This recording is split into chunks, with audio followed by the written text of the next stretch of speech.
Time ఎంత? టైంకి రాలేవా? నువ్వు వచ్చే వరకు వెయిట్ చేయాలా? 10 నిమిషాలే కదా మేడం. నాకు షుగర్ ఉంది. మెడికల్ షాప్కి వెళ్ళి టాబ్లెట్లు కొనేసరికి లేట్ అయ్యింది. 10 మినిట్స్.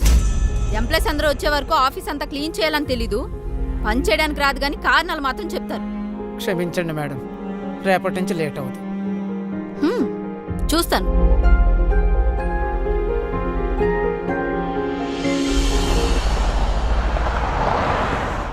డబ్బులు తీసుకొచ్చారా? తెచ్చాను మేడం. ఇదిగోండి మీరు అడిగిన డబ్బులు. అంతా కరెక్ట్గానే ఉందా? అన్నీ కరెక్ట్గా ఉన్నాయి మేడం. మరి నా పని అయిపోతుందా? డబ్బులు ఇచ్చారు కదా, మీ పని అయిపోతుంది. మీరు టెన్షన్ ఏం పెట్టుకునే అవసరం లేదు. సరే మేడం, నేను వెళ్ళొస్తా. రాము, రాము. మేడం.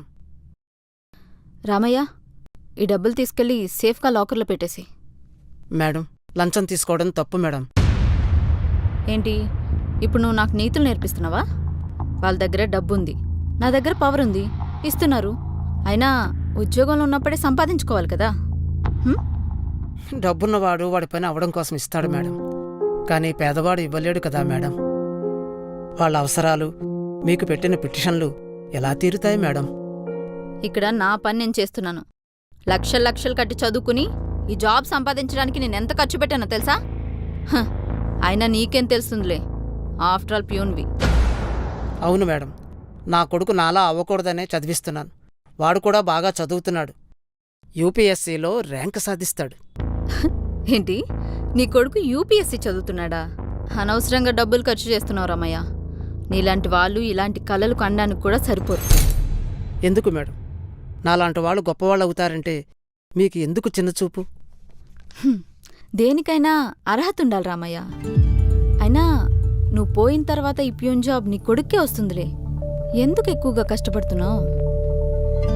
ఈ డబ్బులు తీసుకెళ్లి లాకర్లో పెట్టు.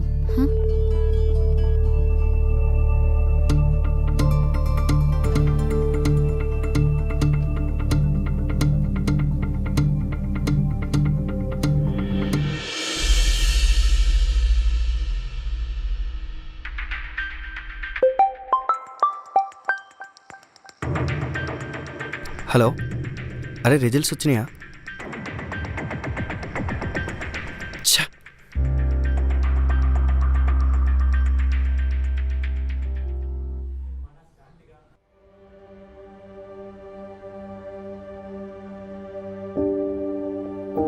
ఏమైందిరా?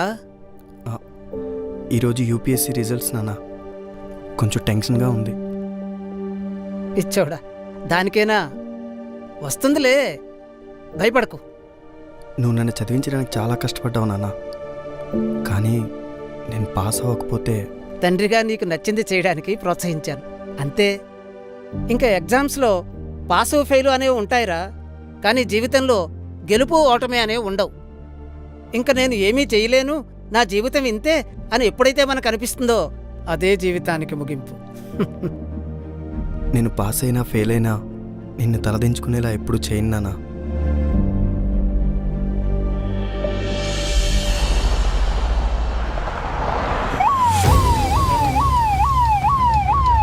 ఫైల్స్ అన్ని కరెక్ట్గా ఉన్నాయా? యా మ్యామ్, అన్ని చిన్న కరెక్ట్గానే తప్పున్నా ఉన్నాయి. మన ఉద్యోగాలన్నీ పోతాయి.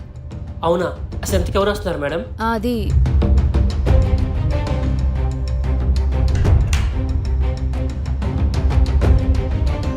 సార్ వచ్చినట్టున్నారు, పద.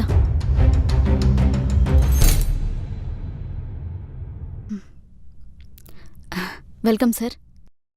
ఇప్పటి వరకు ఫినిష్ అయిన ప్రాజెక్ట్ ఫైల్స్ అన్ని పట్టుకొని లోపలికి రండి. Okay sir. ఏం చూస్తున్నావు, పదా.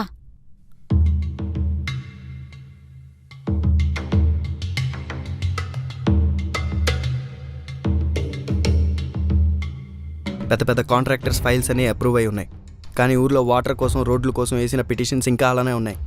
ఎందుకని? అది సార్, వాళ్ళు లంచాలు ఇవ్వట్లేదనా?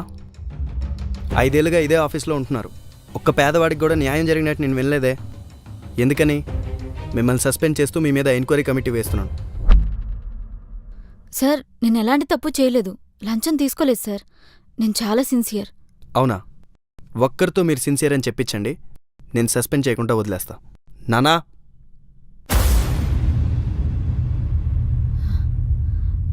ఈయన మీ నాన్న? కాదు, ఆయన ఒక ఐఏఎస్ తండ్రి, చాలా సిన్సియర్. ఆయన నోటితో మీరు సిన్సియర్ అని చెప్పించండి, మిమ్మల్ని సస్పెండ్ చేయకుండా వదిలేస్తా. చేసే ఉద్యోగం మీద కానీ, సాటి మనిషి మీద కానీ, అంతెందుకు వ్యవస్థ మీద కూడా మీకేమాత్రం గౌరవం లేదు. అలాంటి మీకు ప్రభుత్వ ఉద్యోగం చేసే అర్హత కూడా లేదు. ఇంత పెద్ద పొజిషన్ వచ్చేసరికి అహంకారంతో నా కళ్ళు మూసుకుపోయాయి. నా తప్పేంటో నేను తెలుసుకున్నాను సార్, నన్ను క్షమించండి. మేడం, ఒకటి గుర్తుపెట్టుకోండి, అర్హత అన్నది పుట్టుకతో రాదు, అది మనమే సంపాదించుకోవాలి.